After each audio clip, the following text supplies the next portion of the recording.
Episode number 3, I sit down with one of my favorite people, Rohini Elyse, as we share stories from our own spiritual journeys and dive into some of our favorite moments from the Austin and Sedona summits of Fit for Service. There's just something about Rohini that makes you feel so comfortable, allows you to shed your walls and put your guard down. I feel this whenever I'm around her and felt it again as we recorded this episode. There is no doubt that this isn't her first lifetime doing this work, and I'm so honored to be walking this earth alongside such a beautiful soul. I hope you enjoyed this episode of the Journey Podcast with Rohini Elyse.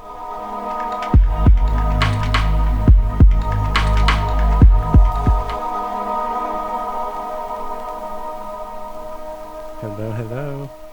Hello, so nice to see you. Nice to see you too. How you doing?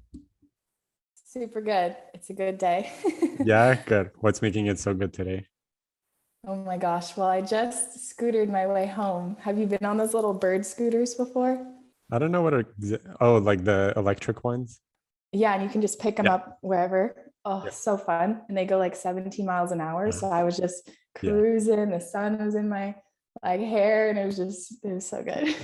I was in Paris a couple of years ago for a conference, and I used it to ride all around town, and it was just so much fun. Such a great way to see the city. Yeah, it's so fun and easy, and it's like $4 just to go anywhere. It's great. Yeah. We live in Costa Rica, and we just moved into like a new house that's like more in town than the other ones we've had. And so we got bikes to get around, and so today I started biking around town, and it's just so nice. Like you just see people, you're like waving to them. I don't know, you're so happy. Yeah, so much more interaction with the real world when you're like on these mobile devices and not a car. No. Do your kids have bikes too? Yeah, they do. So Max knew how to bike. He's 7, and he biked to school today with me, like following him behind like a helicopter parent, It was very cute. He was so happy. Like I dropped him off, and I'm like, "How was it?" He's like, just like smiled at me with like ear to ear, and he was so happy. And our daughter, who's 5, didn't know how to bike yet because we lived like in the countryside, so we didn't have like flat roads, so never had the opportunity to teach them. And yesterday we got her a bike as well, and I like took her 30 minutes and like taught her how to ride a bike. And so she's learned how to swim in Costa Rica, and now she learned how to ride a bike in Costa Rica. Wow, all the core memories. So amazing. Really fun. So what I did, like she like I knew she would know how to do it, but I was always like supporting like her and helping her balance. And then after like 20 minutes, I'm like, I'm just going to tell her she's got to like, so I held her, and then I told her that, that was all you. Like I gave her like this fake confidence, and then her face lit up. She was like, it was. And then she like learned how to bike. Like it was so interesting. Something there for that. Like, believing that you're doing it. I totally saw it like in real time, like just tell someone, make them believe that they can do something, and she just learned how to bike just based on this belief that she could. Wow. Being a parent. Yeah, you learn so many things. Like it's exhausting and frustrating most of the time, but it has these like little nuggets of like, wow, this is cool. Just the universal truths right there. Yeah. Teaching your daughter how to ride a bike. Exactly. Well, thanks so much for joining me on the podcast. Thank you for having me. This is exciting. It is exciting. I love following you. You're just such a, I don't know, like a burst of energy on social media. I've cleaned up my feed this year. Like I unfollowed so many people, and it's down. I can scroll through my feed in a matter of a few minutes, which has been really nice. But love coming up again, like with your posts or your stories. Like they're always so lively and pleasant, and you bring a lot of joy into this world. Oh, thank you. That's the goal kind of with Instagram now, because it's changed from what I used to do. Now I'm like, well, if I'm going to be on this app that is kind of like the algorithm kind of sucks, and I might as well just spread little pockets of joy wherever I can, because there can be a lot of dark stuff on there too. So I might as well just make it happy. Yeah. I think I shared this with you in person, but I remember like your intro video on Fit for Service so well because your story was so unique. Do you want to share it a little bit? I don't want to paraphrase you, so I'll let you. Yeah, it is unique. It's funny, I always thought that no one would be interested in it, like going into Fit for Service. I'm like, people have such cool lives, like that's not interesting. Nobody wants to hear about how I got canceled. But then whenever I talk about it, everyone's like, what? Yeah. Very fascinated, because it's such a unique thing for our society. This didn't used to happen. It's well, it did, but just in a different way. So yeah, last year I went to Tulum for my birthday in January, and COVID was still a thing, but it had been like a year of COVID, and I wanted to go to Mexico, and so I did with some friends, and some people in my audience didn't like that decision to travel. So it just turned into this. It really is like the loudest voice. People will just jump onto that. So if the comments are a bunch of positive comments, then someone who might want to comment something negative usually doesn't. But if it's all negative, and people just jump in and like pile on. So it is kind of like the angry neighborhood mob. Like if you see someone with a pitchfork, just gonna join in, which is what happened. And so it just spiraled into this crazy whirlwind of anger and pain. And like I got all my contracts canceled for all the companies I work with. They tried to get my friends that were on the trip with me fired. They leaked my home address and sent a letter, like a threatening letter, to our house. And yeah, just hundreds and hundreds and hundreds of comments and DMs and every name under the book. And people made videos about me. And like my podcast reviews got tanked. So it was a complete like obliteration, I guess, of what social media used to be for me. Yeah. So I took a while off, and that's when I really dove headfirst into my spiritual practices, because I was drowning, believing what other people said about me was true, or I just didn't know. There's so many voices coming at me. So I had to find my own voice. Yeah. That's quite the way to a spiritual awakening. Yeah, it is. And it's funny because I've learned, and this also just resonates like in psychic readings and experiences I've had, that in all of my past lives, I've been persecuted for sharing my gifts. And it's been much more extreme in other lives. Like, I'm sure I've been burned at the stake a couple times and a lot of extreme things. And this lifetime, it's just being canceled. So much better, much safer, less painful. Yeah, way more positive for sure. Yeah. So we're improving slowly. Did you have a spiritual practice before that, or was the whole world more foreign to you, and it's something that you stepped into following that period? That's a great question. It's interesting because my parents practice a form of Hinduism called Siddha Yoga. So I was raised hearing the mantra all the time.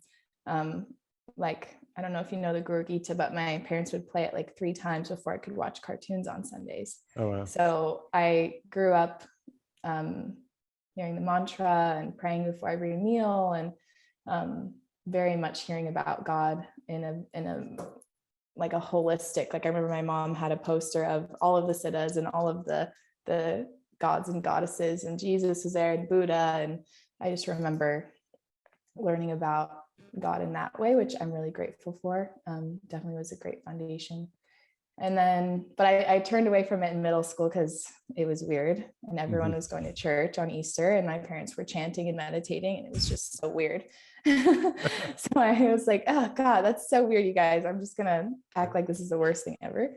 And then I suppose I started kind of meditating here and there before I got canceled, but it wasn't like a necessity. It was just, okay, a little guided meditation here and there, kind of more to say that I did it rather than actually sitting in presence and feeling the benefits of all of it. And then, this last year has just been upgrade after upgrade. Yeah, it's been the same for me with once the pandemic started, we have a business like back in Montreal, and it's in the photography industry. So obviously it took a huge hit when the pandemic started. So I had a lot of anxiety and stress to deal with. And I was already sort of like beginning to walk that spiritual path, Mhm. but it really accelerated things. I just started meditating daily, doing yoga, signed up for ayahuasca, which went like for a year ago, like started doing all of the things. And I'm so grateful, as shitty as, the last parts of the last 2 years have been, has Mhm. also been a blessing for a lot of people. I think a lot more than you would think there are. Yeah, definitely. Now look at you. Now you live in Yeah. Costa Rica. Your family. Exactly. So beautiful.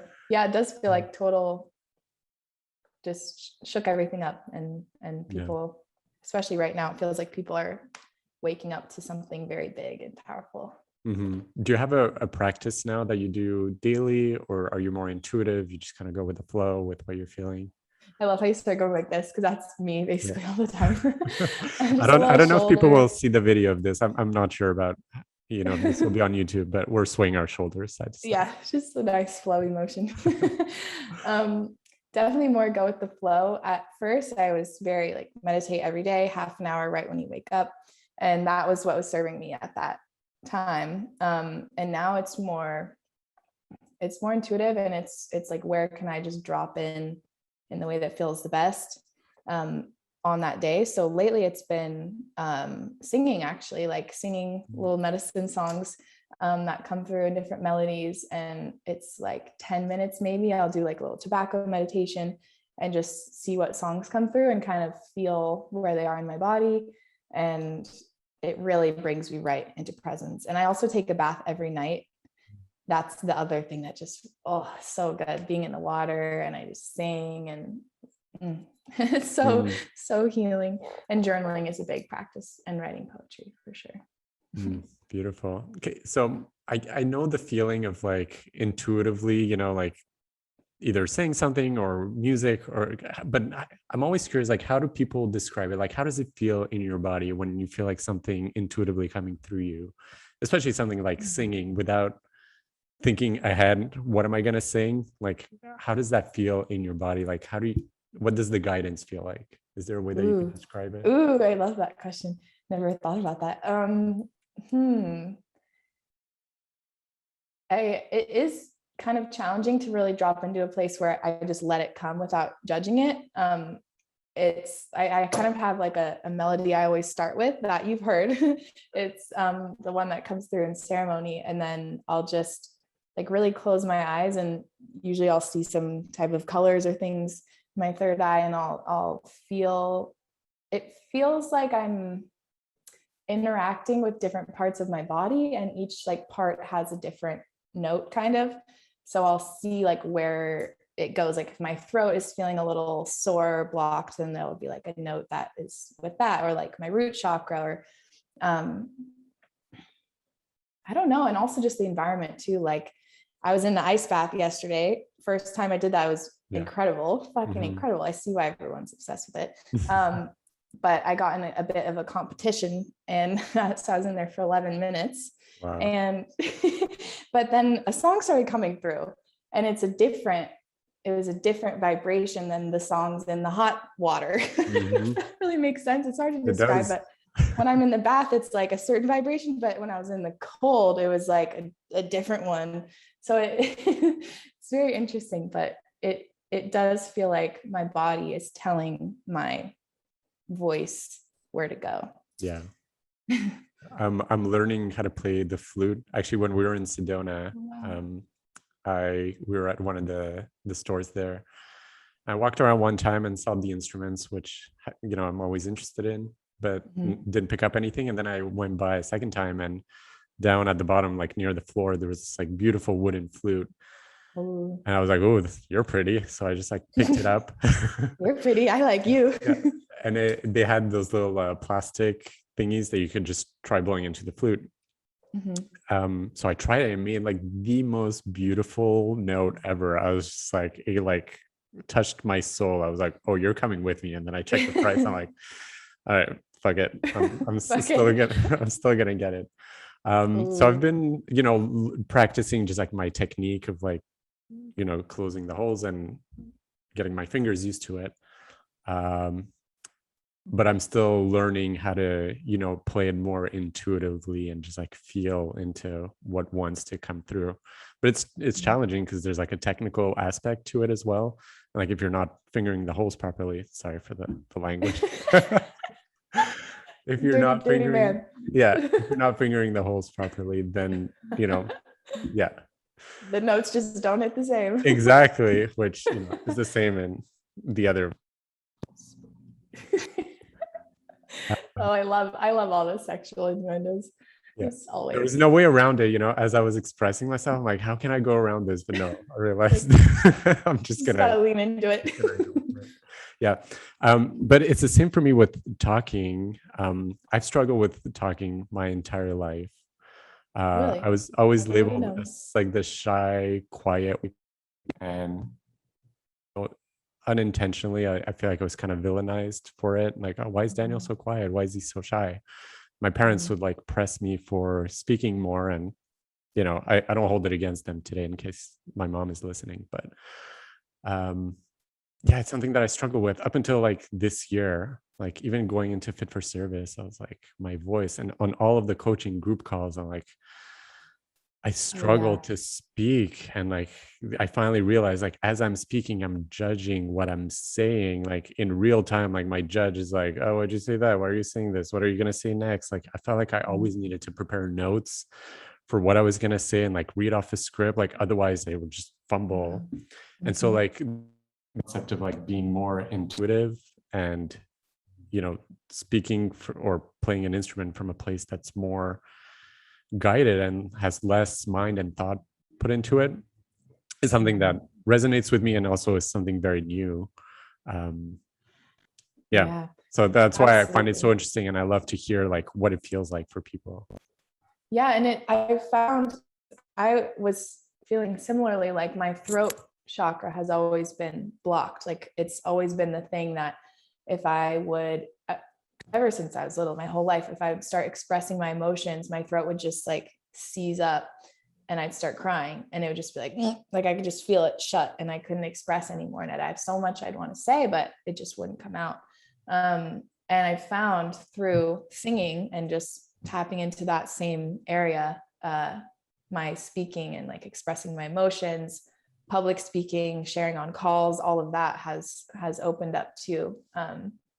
It's it feels very related because the same for me on the coaching calls. I was like, oh, my throat just did not want to express. Yeah, then like starting the podcast too has been like, Yeah, look at you like now. I know, right? But like even so Wow. you're my third recording, and I feel like the first one I was so nervous and so anxious, even though like it was with a life coach who I worked with for a year and who's now a friend of ours. Like it should have been easy, but I was so in my head about how I was going to come off and what I was going to say. And I would like, he would ask me questions and I would just be like, I would freeze, I would answer in like one sentence. And anyways, I've addressed it in my introduction, and I'm glad I have, in case anybody else feels that way. And then the second one was a little bit better, but I still felt a little bit. And now today I was like, you know what? I'm just going to write down a few questions, a few notes, but really like See have a where it more goes. normal conversation, and it's this whole like, so the premise of the podcast in general is like, I feel like we all have magic inside of us. And as I tap into my magic and my powers, I realize that other people might feel inclined to do the same.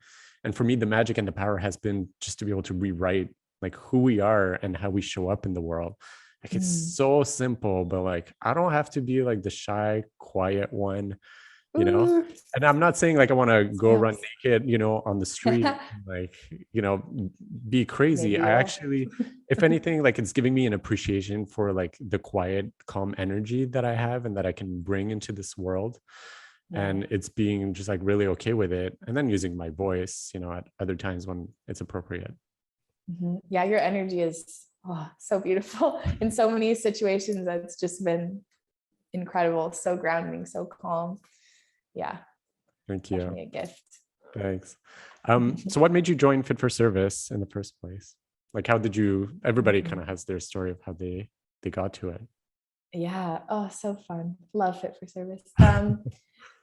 I heard about it on Aubrey's podcast. And when COVID first hit, I just left Washington, but I used to live there. And it's already quite depressing in the winter. And then plus COVID and extreme lockdowns. And it was just terrible, which I'm sure many people can relate to. Mm-hmm. So isolated. So yeah, I would say I was pretty depressed. So I would listen to Aubrey's podcast all the time. Like I would not really go on social media, and I would just play his podcast and bake and cook. And I was cooking like elaborate meals. I really got into baking and cooking during COVID. Same. Yeah, like it just felt so good to do something with my hands and have a final product. Like, look at this. I just put time and effort into this. And now I have a product, like something to show for my efforts. So yeah, I listened to his podcast a lot, and then heard about Fit for Service, and I got the Academy app, and I was like, this is cool, but like, where's the sauce? So I joined, I applied, and I was so nervous. I was like, oh God, I really hope I get in. Like, but I was at the same time saying, like, if I don't get in, it's okay. It's just not the right time, but like, I really hope I get in. And then I did. And going to that first summit in Austin was fucking life-changing. And then this last one in Sedona, fucking life-changing.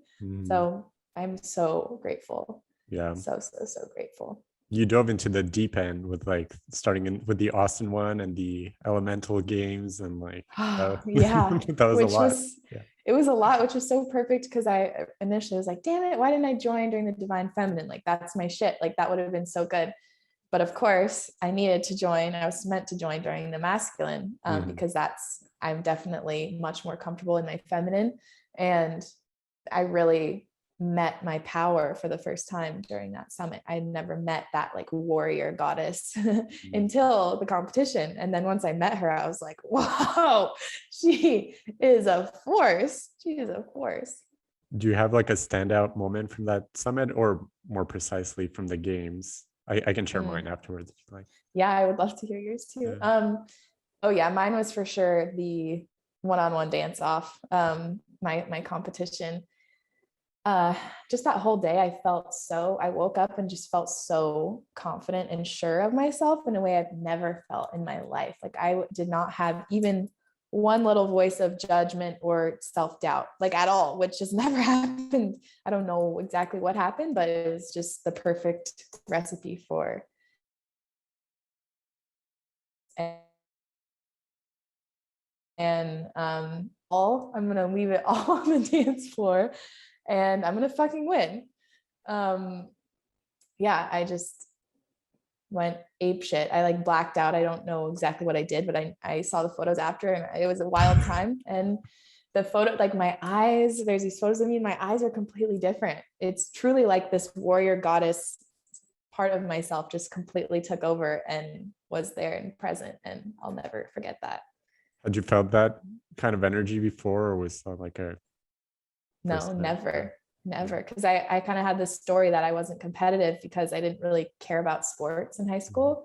Like, I was a cheerleader because I liked dancing, and I never really cared about sports. But once I got in an arena where I actually was motivated and felt safe enough, I guess, to express, oh yeah, I'm competitive. And yesterday in the ice bath, I was like, I'm not getting out till he's getting out. Like, he's not getting out till I'm getting out. I'm staying in here for fucking 15 minutes if I have to. Did you end up staying the longest? Well, no, I mean, I got out first because someone else said, like, they've been in there for like 15 minutes and there was a whole line forming to get in. So I was like, okay, I'll get out. But I would have won. Not that it matters winning or losing, but did you win the dance? I did. All 3 judges voted for me, I was amazed. It was such a cool moment. Yeah, that's awesome. Yeah, the competition was definitely like so I ended up going in the tug of war, and it was against, so intense. Yeah, it was against Joe Coletta, who I think was with you on the water team. Yeah. I felt like it was a good matchup, you know. For some reason, like Aubrey all week was telling us, like, when you feel like when it's going to be your time, you'll know it. Like, you will feel a call inside, and you will step up, and you will know what to do, and it'll all be, exactly as it's supposed to be. And I really did feel that, like, in the 5 seconds before I stepped up, I was like, oh, this is my time. And Yeah, then me too. and So I was like, cool. oh, I know I'm going to call the water team. Oh, I know it's going to be Joe. I know it's going to be the tug of war. Like it all like, it's Yeah. almost like I called it in without saying anything. And sure Mm-hmm. enough, he steps up and we're good buddies, you know? And so we went into it with like a friendly competition attitude. And I felt like it was going to be a good matchup. I thought I had a good chance of winning, but he ended up pulling me over the line. But yeah, in the like those like seconds right after, and I went right back to like being 8 years old and like feeling defeat in front of like Oh. everyone in school. And my little boy Mm. was just like crushed, but also wanted to be Mm. proud because I knew what it was there for. I saw all of it. And like all the other times in my Wow. teenagehood and adulthood when I like felt defeated, just like I felt all of it. And I like walked back to my team and I don't know what my face looked like. There's no photo, but I couldn't even like think of like what my face looked like. I wasn't crying or anything. I don't think I was upset. I was probably like fake smiling from, just the pleasure of Mm-hmm. competing.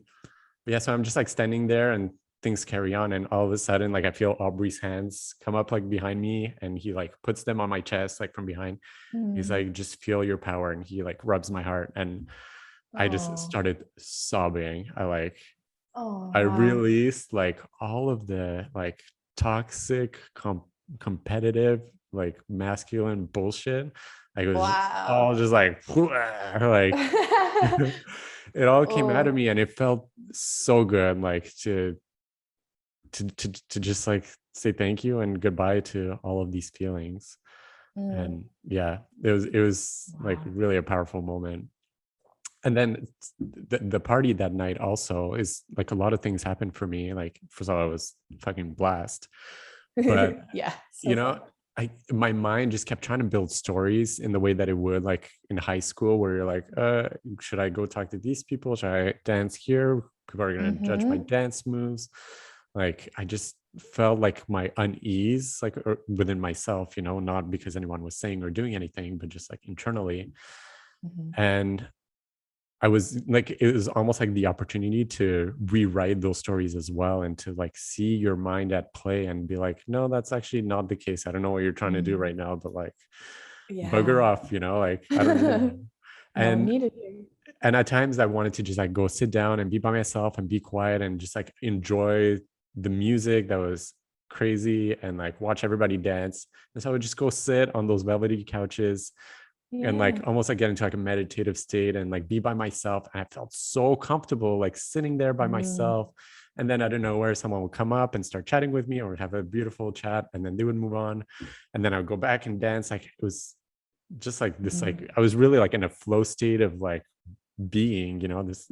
Yeah. Yeah. No agenda, like know where you have to be. No one's wanting you to be anywhere. Just Yeah. Like I feel like the whole day, like going from the competition to the party was like an opportunity to relive our high school days and like oh rewrite those yeah. stories.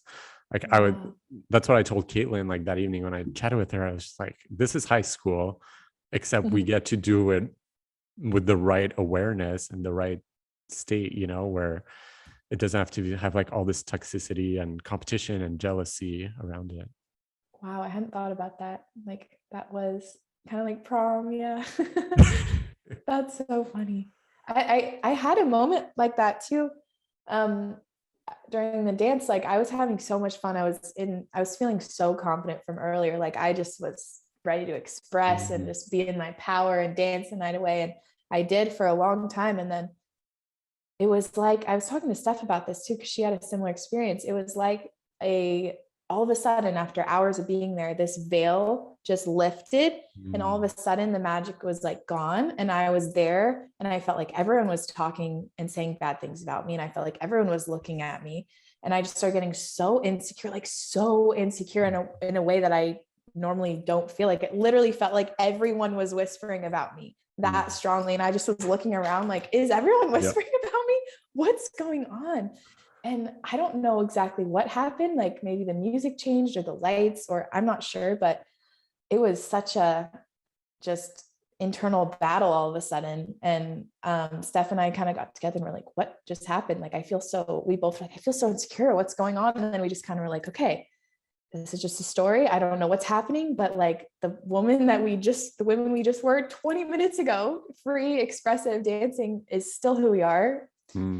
Okay. And we just kind of dropped in and like sat and watched for a little bit. And then we decided to leave. But it's so interesting how the mind can just switch, like I was completely in my body. And then all of a sudden I was completely in my mind. Yeah. That's intense. Yeah. Yeah. Have you had like, or what have been other highlights from Fit for Service, be it in Austin or in Sedona just now? Oh man, Sedona was such a trip. So emotionally intense. Dear God. Like I didn't I want to think hear more about that. So what was intense for you? I had a really intense week as well, but I'd love to hear. I mean, just kicking it off with the Soul Wander. Mhm. I've never done anything like that before. And driving onto the property that day in the car, I started getting so anxious and so heavy. And the rest, it was a very surreal, like slow motion movie kind of moment. I was in the middle of this van with a bunch of people and everyone's chattering, laughing, giggling, like having these great conversations. And I'm just like, all of a sudden, like, whoa. And I feel like I'm in slow motion, super heavy. And I could just feel this is going to be huge. And so I started taking deep breaths and kind of meditating on the way there and like just preparing my body because I knew I was about to go into a huge portal of something.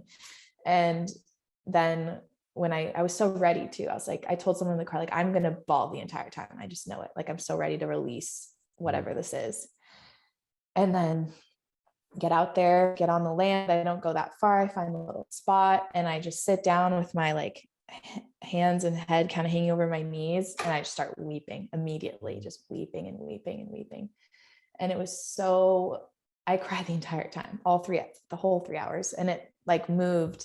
At first it was weeping just in admiration of Mother Earth. And it was kind of like, I will never be worthy enough of this. Like, how could I ever possibly be grateful enough for all of this? Like, how is this real? How do I get to experience this? And I was just weeping, like, I'm sorry, I'll never be good enough. Like, I'm sorry, I don't take care of you as best I should. And it started with that. And then went into the realization that I needed to leave my marriage. So that was the big, heavy thing that was coming. And it just hit me like ton of bricks. Like, you need to leave. And I said out loud, I was like, oh my God, I need to leave. And then I just waterworks. And I've never felt the actual physical sensation of being held by Mother Earth before. Like, I understood the concept, but I never felt that until that day. And I had this little like kind of dip in the land that I was in, and I just curled up in a ball, and it truly felt like she was just holding me and hugging me. And I just wept and wept and wept and wept into the soil. And I was like, oh my God, she's hugging me. Like, she has me. I'm held. It's okay. Oh man, it was so powerful. And then it just went through all these different stages, and it got psychedelic at the end. Just sober, but it turned into a psychedelic experience, I think, because I was crying so much and I was so cracked open that by the end of it, I was seeing auras on the trees and the mountains and all the animals. And I was seeing like glittering orbs everywhere. And I was seeing my color, my energy. And it was just, so then I ended it being completely in awe again of existence and like so grateful to be alive. So that kicked it off. That's amazing. Yeah, it was so powerful. That kicked it off. And then all the workshops were all about relationships and sacred union. And I had realized I needed to leave my marriage. So it was intense because but it was also so perfect because I got to process so many things in real time with supportive people around and just space to feel all of it. Yeah. How about you?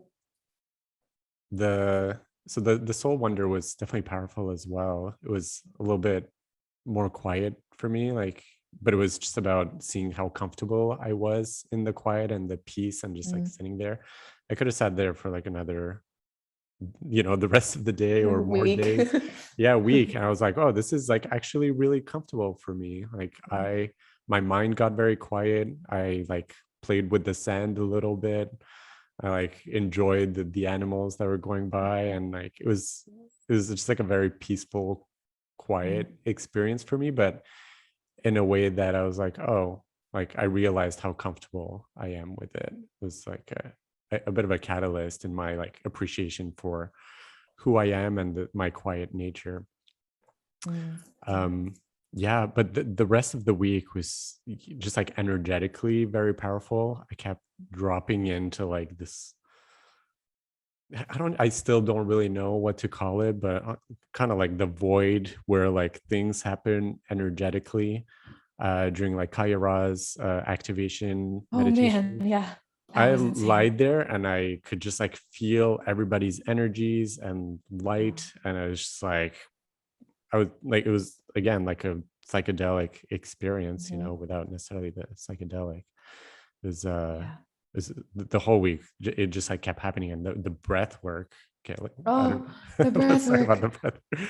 Oh, oh So my for those who God. don't know, it's Lucas and Mackie, right? Are their names? It's Awaken Hella? Breath. Is her name like Ella. Hella? Oh, Hella? sorry. I thought.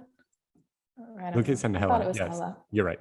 It's Awaken Breath, and it's basically for an hour you're just breathing through your mouth, getting oxygenated, and it becomes a psychedelic experience for a lot of people.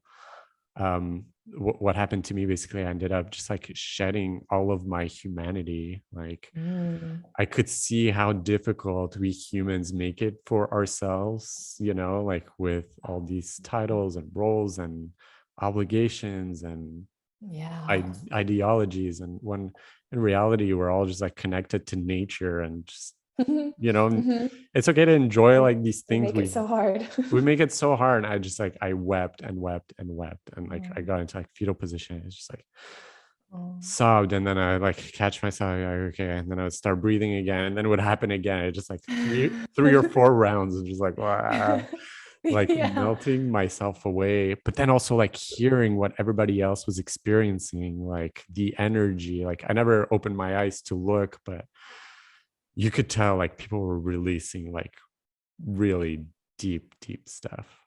Were you in the first group or the second group? I was in the first group. Okay, yes. Same, Yeah, I think. yeah. Yeah. Yeah. Oh my gosh. It was so, I've never done breath work like that before. Like I've Yeah. done some gamma breath work with Eva on calls, but I've never Uh-huh. done that strong of breath work. And when they were warning us or not warning, but telling us that like the tetany, I think it's called, right? Where you Yep. cramp up. I was like, oh, I wonder, I didn't really think anything of it. My hands were like knobby and gnarled in this crazy painful way that I felt like it was shocking to me that they were like that. And um, then at some point I just realized like, I don't need to have them like this. Like I am in control. This is my body. And I just like released it and like slowly finger by finger put my fingers back up. And then I realized why they were shut like that is because all the energy's in my hands. Like that's where all of my magic is. It comes through my hands. And as soon as I opened my hands, I could just feel like the vroom, vroom, vroom, vroom, vroom, like there was so much there that I had to be using it or else it would lock up. So I just started doing like all of the healing things on myself, which is really fun because I can tap into that pretty easily for other people, but for me it's not the Mm. same. So that was a space where I could really just go to town on myself, and I was like clearing like ancestral weight on my womb and like past life trauma on my throat, and I was just getting in there and doing all this amazing work, and it was so joyful the whole time. And oftentimes I find myself getting distracted by other people and what they're experiencing and feeling their energy, but this time I was so present in my own experience, and I was just like cycling all this energy through, and I was like smiling and laughing, and it was awesome. Yeah. Sounds like you Yeah, really dropped into like a playful or like a arena in which you could play and try different things. And yeah, exactly. It really was very playful. I'm like, okay, let's try this. Let's see this. And then, yeah, the Kaya Ra. Oh my God, that activation. I remember looking around after, oh, and I was just in like a yeah. like super. And I remember looking at Nikki, and she was kind of just, and then I looked over at you, and we were just like, where are we? What just Yeah. happened? I don't know if you saw the clouds Yes, during it. I was I like, was what I was wanting the to F? ask. I was wanting, okay, what did you see? Because I it was mean, I don't know. I can't recall like specific things, but I have never in my entire life. me neither. I've Me traveled a neither. lot around the world. Like, I've seen shit, but I have never in my entire life seen clouds nearly as insane as those ones. Like I can't even like Google a picture of it. Like it's like etched in my mind forever. It was like all these like shapes and symbols and like, Ooh. yeah. Yeah, she was calling in so many beings. Yeah. I was And yeah, I knew I that it was was like shocked. because of her or for her, that like this cloud formation was happening. Like Oh yeah, to me, there for was no sure. doubt. I'm like, oh, these clouds are here because she's here right Yeah, she called this in. This is now. for sure. And I had glasses on and I kept putting my glasses down because I was Mm, like, is it my glasses doing this? But I saw like crazy cloud formation, but I saw like one big rainbow and then a rainbow coming out in like a loop from another cloud and then multiple uh neon pink and blue clouds. And yeah. I kept going like this. And as soon as I saw it, I was like, oh, starseed. Like in my head, I was like, oh, starseed. Some like starseed planet is here. Some being is here. And here they are in like these Wow. purple and blue clouds. And it wasn't like it's like a psychedelic experience again. And I just kept putting my glasses down. I'm like, what is happening? And I kept blinking and opening my eyes and it was still there. And I was kind of looking around like, is everyone seeing this shit? What's happening? Yeah. So Wow. cool. I'm glad I wasn't the only one, but it took me like a solid, 20-30 minutes afterwards to like peel myself off the floor. I couldn't get up. I didn't want to eat. I just wanted Yeah. to lay there and like melt into the earth.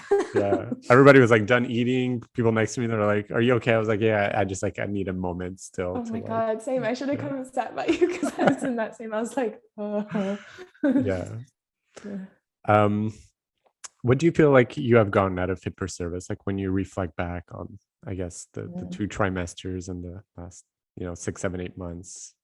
How do you feel Oh, like your life has changed, or what have you gotten out of it? wow. What haven't I got out of it? It really feels like, I guess, like condensing it down is it's really given me the permission to live fully, like to live for my soul. And it's like some beautiful combination of it feels like it's mostly the people that connect there, like the energy that is made when all of these different people come together just creates some type of portal or something Hmm. for radical change. Because I do love the workshops, I love the speakers, but it feels like it's the people. The energy has been very, very transformative for me. And yeah, just meeting like the first one, I really felt like I met my power. I met what I'm capable of, and like the permission to step into that in a safe way and be seen for it and be held in it. And then this last time was just like softening into um actually it was more like a death and rebirth, like just letting it all go. And sovereign being, like that was such a powerful concept from Kaira. Like I am a sovereign fucking human being, like I can live for me, like my life is truly my own. And that's something that's really stuck with me. Like I can live for me as my soul is calling me, with no, like there's really nothing stopping me except myself. Right. Especially, I think, as we're all conditioned to like fit into a certain box and to, operate in this world based on, you know, certain limits, to realize that you can actually move through life following your intuition and doing the things that you feel called to do. Like it's, for me, that has been probably like the number one thing that I've gotten out of it this year as well. And yeah, a lot of it is Yeah. from the people who are there and just being surrounded by such vulnerable and honest people. It Mhm. just brings the walls down and everybody's just very honest and open. You Yeah, almost get to exactly. like experience what does it feel like for a week to operate in that kind of environment, and it changes you and it changes the people around you. Yeah, because I feel like it really stretched my like perception of what's possible in the world. And like in especially with pleasure, and not like just in a sexual way, because I haven't had sexual experiences in Fit for Service. Asterisks, like don't sue Right. me, Aubrey. But it's like pleasure in terms of like going on beautiful hikes and having Mm. amazing laughs with friends and really dropping into a deep conversation and crying and feeling like the full grief. Like I just feel so stretched with what I want to experience and I'm capable of experiencing, like what this body is actually capable of feeling, has been so cool to see that. And it just keeps every summit. I'm like, there's no way it could be like more intense than last time. But then do you ever experience guilt around pleasure? Like for me, like not all forms of pleasure, but my life is like incredible. Like I'm so grateful for it every day and everything that I have. But up until pretty recently, like it also comes with a fair amount of guilt, about, how unfair life can be to some and not to others. And, or on a micro scale, about enjoying a bowl of ice cream at 10 p.m. when like that's not the healthiest habit, but the judge and the guilt kind of like kick in around this like thing that should be pleasurable and just like fucking enjoy it, like yes. Joy. Joy for me, like I'm just seeing like how much it comes with a lot of guilt, and it serves no purpose. It really serves no purpose. Yeah, the ice cream. But it's funny how that comes out in those moments. It's like, I'm just enjoying a bowl of fucking vanilla ice cream. Like, why is my judge coming out right now? Like so strongly. I totally resonate with that. And this like phrase that's just really kept repeating in my mind. I don't know when exactly it started, but I think it came through in a poem or something, but I will be wild in the pursuit of the pleasure that is mine. Like that's just this phrase that I keep repeating, and continuing to stretch myself, and then just feeling how good it feels to be in a state of pleasure and like receiving from the universe. And like an experience specifically was in Sedona. I went to the birthing cave with My apologies. Such is life in Costa Rica. Last time there was a 2-hour power outage, so we had to we did one half and then had to carry on another day. So I'm glad this was like 2 minutes. Yeah. Much better. Yeah. No worries. So you were talking about pleasure practices, and you were just starting the story about the cave or the womb cave that you guys climbed up. Thank you, because I was like, I have no idea what I was saying. Yeah. Did you go to the birthing cave when you were there? I did not. No. Oh my gosh. It's this magical cave shaped in the shape of a cervix. And like when you're in it, it looks like you're looking out from the cervix. So cool. And women would go there to give birth in this magical cave. And so I was very drawn there. I just wanted to feel that like fucking feminine power of giving birth on this stone floor in the middle of this mountain. Like what? So cool. So anyway, we were all there and we like took our tops off and started howling. And it was just so nice. It was so pleasurable in like the way of feeling the freedom that is somehow taboo, but it's so natural. Like here we are in this cave. How many other women have been in here, naked or howling or screaming, and all these different, like maybe from pleasure, maybe from pain, maybe from sadness, all of it. And it just felt completely free. And so that was just another way that I pushed myself to experience that new level of freedom. It's like, okay, well then how can I push that even further? Like, what can I experience now to bring back and like bring into my everyday life?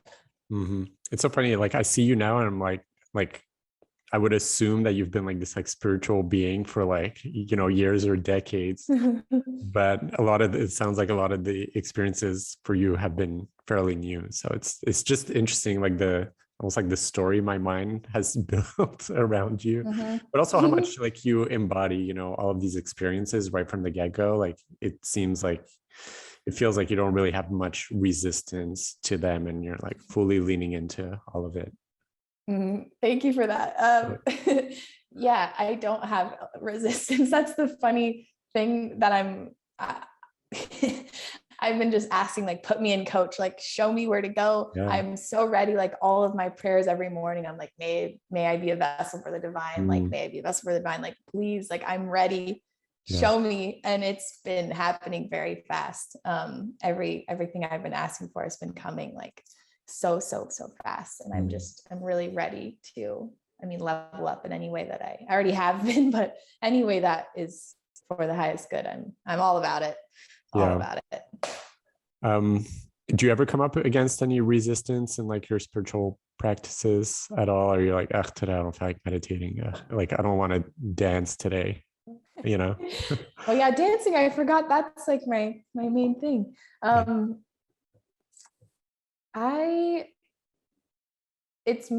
feel like it's more the gratitude aspect that sometimes I forget to drop into or kind of take for granted. Like I really feel so much better when I first thing in the morning drop in and like just give gratitude for being alive. Like I try to do that right when I wake up, just like hand on my heart, like thank you so much for this existence. Thank you so much for this body. Thank you for the opportunity to live another day. And when I don't do that, my day feels a little off. But sometimes I don't do it. I don't know exactly why, but more the resistance for me is more with like sharing things online, which I've been, working to just say like, fuck it. Like, this is my truth. Here it is. Whoever is meant to be here will be here. Yeah. Whoever's not will leave. And a lot of people have left because, they signed up for like makeup tutorials and fashion outfits. And I'm out here like howling naked and writing poetry and talking about reincarnation. So, slightly different audience. But at the same time, I'm sure it's interesting to see like the overlap, of people who can be in both and who are, here for all of Rohini, be it the makeup fashionista or this like spiritual goddess, Yeah, it is been really cool because a lot of my audience has followed me for like 4 years.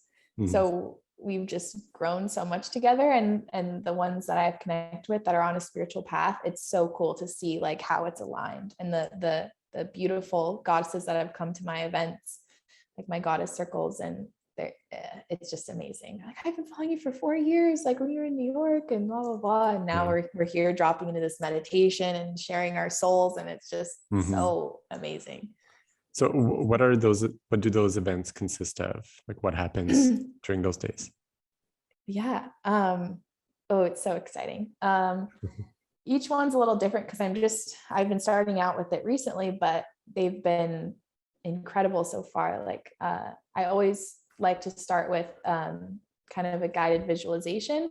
It is a meditation, but it's more visual. Like, I'm really leading everyone to different places. Like my first event, I did a visualization going into the castle of your mind, like the castle of your psyche, and seeing who is there, seeing like if your queen is there or like your judge or whoever is there. And then introducing this concept of your half dead thing, which I got from this poem by Jessica Alex Hesser. Like, I think it says, it's like, you're not here to be a half dead thing, wake up and live. I love that so much. So like your half dead thing. So introducing that concept and like, where is this half dead thing? Like, what does she look like? Is she like slumped over? Like, what is she wearing? What's her energy like? What does she say to you? Like, what's her tone of voice? And leading them through meeting this part of themselves. And then after writing a letter or a poem to this half dead thing. And it was so powerful. So a lot of open sharing. Poetry is involved because I just love poetry so much. And I use that InQ phrase that he shared, like, if it's your truth, it's a poem. InQ, that was fucking amazing. The first summit. It really was. Like, I actually hated poetry up until like that workshop. And then he made us write, and I was like, oh shit, I'm actually able to write poetry. Shit, I'm doing it. I'm doing it. Yeah, look at me, I'm doing it. Yeah. I don't know exactly what it is about it, but it just feels like the most honest thing. Whenever I hear someone's poem they've never written a poem before, it's still, if it's from that place of truth, it's so powerful. Like, it just takes away all of the extra like layers of bullshit, feels like, and it's just this like condensed chunk of truth. And it's so powerful. And then last time I offered some Reiki during the session, and I hope to start doing more ceremonies too. That's what I'm really interested in. Sharing that experience with you after Fit for Service, the mushroom and sound healing with John and Nicole was also one of my highlights from that week, even if it wasn't, connected in any way to Fit for Service itself. Just sharing that space with you and seeing you work your magic like around the room. And, for me, having the opportunity to work with mine at the very end, it was all just like so powerful. Like it was, I feel like you and I have a lot of similarities in that, like our hands, like for me too, it's a big thing that comes through in ceremonies. When we were here for ayahuasca last year, like one of the nights I spent, again, like in this like void black dimension, and I could see everybody's light, but I was shooting energetic love out of my hands, like to people. And I was like, oh, that person needs that. I'd be like, send it over to them. And then I would play with it. I would make like a little ball of love, and I would like shoot hoops to like all the way to the other room. Like I actually have fun with it. Yeah. And then I would feel depleted, kind of like what you were saying before too, I would feel depleted, and then I would like bring the hands to myself and just kind of make myself feel better so I could like re-energize and then like use my hands again. And Reiki is something that's so cool. Reiki is something that has been calling to me as well. I've never fully experienced it other than with you during that ceremony, and like we have a body worker here as well who does it. But I feel like I have a course in Reiki coming up in my near future. Yeah, absolutely. And I did a Reiki. I did Reiki level 1. And it was very activating, like getting the attunements from the Reiki master was so activating. Like my hands were just on fire.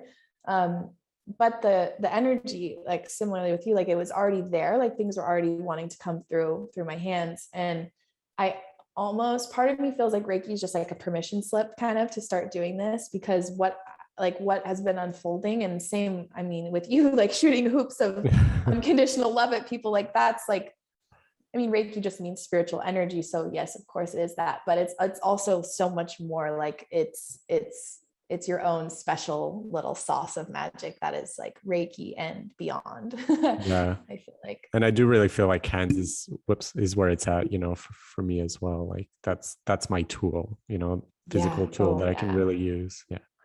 Yeah. Look, we're wearing our white and black again, like in the ceremony, yin and yang.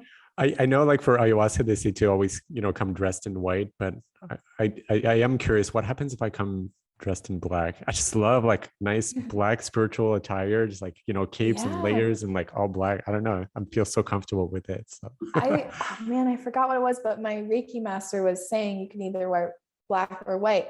And I forgot, I should look it up, but I know there's a very like profound spiritual meaning for wearing black too, that I think it's something to do with honoring death and like all of the birth that comes from it. And so she was saying like, it's beautiful to wear black. It doesn't make you not pure or anything like that. Yeah, that's awesome. Good. I'll look it up. But like, make cool. Sure. I'm going back in March, so I'm starting to think about it. I'm going on December 3rd. Okay.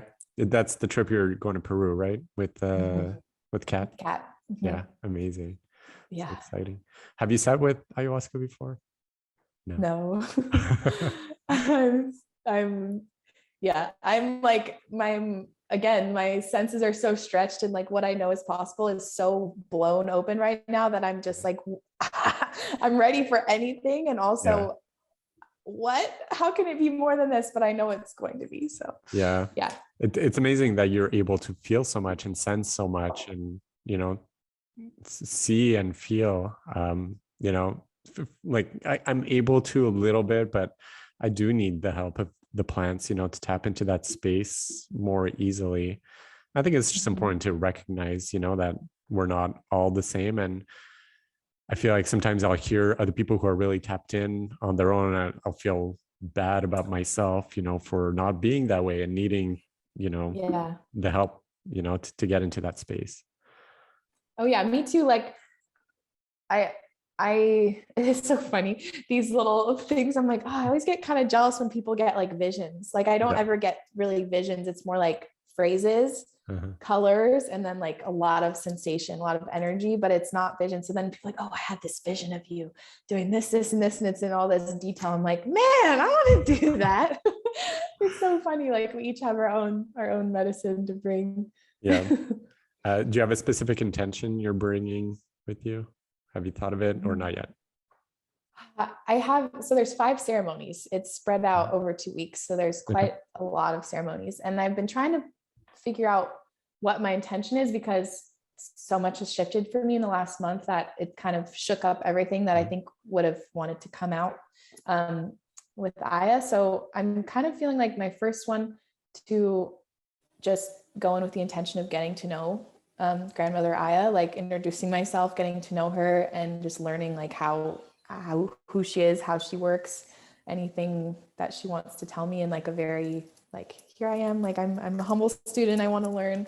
And then I've also thought to ask to see my past lives and go into my past lives and how they are affecting me now, because with that being persecuted for my gifts, I feel it's becoming lighter, but my whole life I've felt like this fear that someone's going to come get me. Like when I run up the stairs, my whole childhood, I always thought someone would grab my ankle and drag me back down. Like I've always been so scared that someone's going to get me. Like in a parking garage, I'm just so paranoid.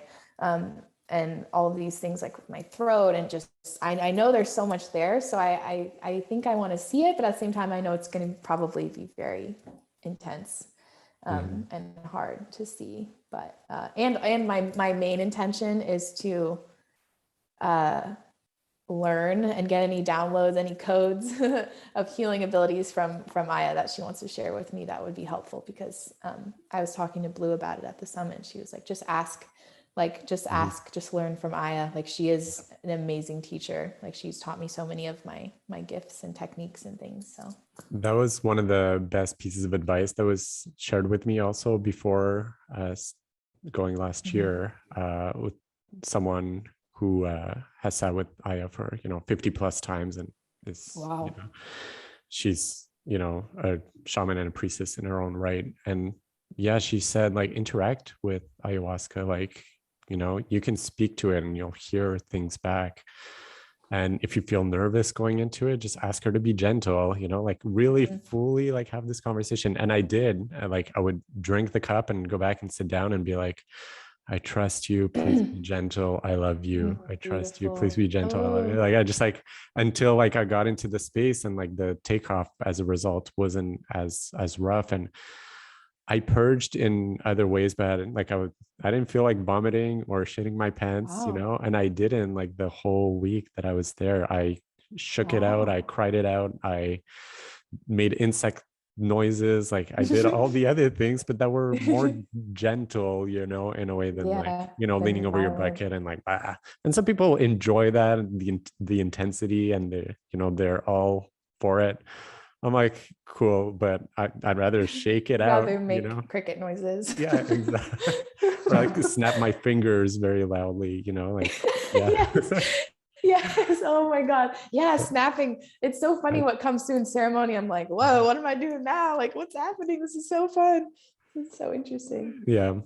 Have you always believed in past lives, or is it something that's more recent for you? I always have. My mom's very into all of this, and she's a Vedic astrologer and spiritual in her own right, in a different way, but very spiritual. And she always told me about how when I was like 3, we were shopping at some store and we were going past a bunch of dresses or like a sweater or something. And I was like, oh, I want to get that for Gita. She would like that. My mom was like, who's Gita? And she was like, I said, oh, my other mom before you. And I've always resonated with past lives, and I've been super fascinated by it. And there's so many things that I can't explain logically. Like I'm terrified of bridges, terrified. I hate driving on a bridge in a car. It's like the worst thing ever. And I was so scared of the ocean for so long. There's so many things that I know it's beyond this lifetime. Yeah. How about you? I can't say that I always have, but what I want to say was like for the skeptics who might be listening is what helped me a lot was just like watching YouTube videos on near death experiences or reading about Oh, past lives, just like the amount of stories that there are that often are very similar from one another, especially with like near death. Like there's, I know science, is just starting to explore that, but yeah. anecdotally, like there's definitely enough evidence to show that something happens, after we die, and Mhm. it has some patterns and you know, some things are, occur for a lot of people. Once I Mhm. started watching those, I was like, it really helped me believe, that there's more than just like this one life, one body. And then Mhm. that has extended obviously into past lives. If you believe in life after death or, your soul living after death, then obviously past lives exist as well. Oh, it's so trippy to try and Yeah, I just would rather not figure it all out because it would make my brain explode. I'm absolutely. like, I'm just gonna like all the Yeah, soulmate connections and like friends totally. and lovers and like partners and all there's so much. Yeah, and some people are good, like they live in that, astral plane and they're able to be there all the time. Some people I think need to be a little closer to the ground and do the work here. And that's part of like what I'm learning as well, is like where do I belong on this like scale, Oh yeah, I remember you talking about that after ceremony. You're like, I'm kind of like in between, like up there, but like in between. Yeah. Definitely closer to earth, but like maybe just like hovering a little bit above it so I can like connect, but I also need to like do work here. But I'm also not one to like, I don't know if this is like a cop out. I don't think that it is. Like I've been looking at it very honestly within myself, but like I'm not one to go to like protests and like try to dismantle like Mhm. the systems that humans have built. And I do support the people and I want to be there for them. And energetically I'm there with it. But I feel like my energy and my truth is better spent, helping people on a more individual basis, like helping them heal themselves, which then propagates into like healing the entire world. Like I totally resonate that's with where I that. feel it. Yeah. Yeah, I totally resonate with that too. Absolutely. It's like I mean, you're doing the thing that I've always felt like is going to be my biggest impact, my most important way to serve is by having kids. I've always felt that. And that's how it lives on. So Yeah. I guess I am doing it. It just doesn't feel like you're doing much. On some days you're like, oh, I just got through another day. Haven't changed the world, but just creating some beautiful souls living their truth, yeah, expressing. exactly. Last question, which I love to ask all of my guests. What is spirituality for you? Ooh, okay. Ended on a banger. What is spirituality? I would say that everything in existence has a spirit of some sort, like a light, yeah, within all of us. Everything that we look at, even like this cup in front of me, has some type of light within it. And spirituality for me is like, how can I come back to that connection and that recognition of the light in everything every single day? Yeah, just a little bit more coming back to that center and that light and that truth in everyone, because life is so beautiful, seeing unconditional love and everything. It's just it's so incredible.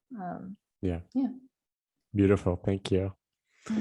Um, Thank you w- so much. yeah, I'm so appreciative of you, not only for taking the time to sit down with me, but just for being on this planet at the same time as I am, Aw, and that our paths, honor. crossed, and I'm sure they will many times, in the future. Absolutely. Yeah. I look forward to Yeah. it. How can people find you, and any events that you want to share coming up? Oh yeah. Thank you for that. That was a beautiful compliment. My Instagram is Rohini Elyse, ROHINIELYSE. And I'm doing a women's retreat with Sarah Howitt at the end of January in Maine, January 20th to 24th. It's going to be super powerful, a death and rebirth retreat. We're going to do like individual funeral rituals for every woman it's gonna be fucking incredible. And you can find that on my Instagram. And then my podcast is Acting My Age. You can find that anywhere there are podcasts. Yeah, it's funny because I started just talking about random stuff, and then now it's all spirituality and just my process. But and you do that one on your own, right? It's just a solo cast. Yeah, sometimes I bring people on. I've brought quite a few fit for service people on, but interviews are I'm like getting used to that. I'm so much more comfortable just solo casting. I like really drop in and just channel whatever comes through. That's so funny. If ever you see me do a solo cast, you can be like, oh, Daniel like is really comfortable with using his voice now. Cause like that's like the thing that probably terrifies me the most, to like sit there and speak for like 30 minutes. I'm like, I'm good. I don't need Wow, you're more comfortable being in the conversation. Yeah. Well, yeah, I'm most comfortable when people ask me questions because I don't need to, be in charge necessarily as much. It's funny though, because like I'm in charge of my life in so many other ways, but when it comes to conversation, like I don't want to take charge, or at least I didn't. Now I'm like getting more and more comfortable with it. Well, this was such a treat. It was so fun to be asked questions. Like it is nice. I'm like, okay, what do we got now? I'm just here for the interview, enjoying the ride. Yeah, right. Oh, thank you so much. Yeah, thank you, and I hope we see each other and chat again soon. Yes, see you in Costa Rica. Yes. Bye. Have a nice day. Bye. You too.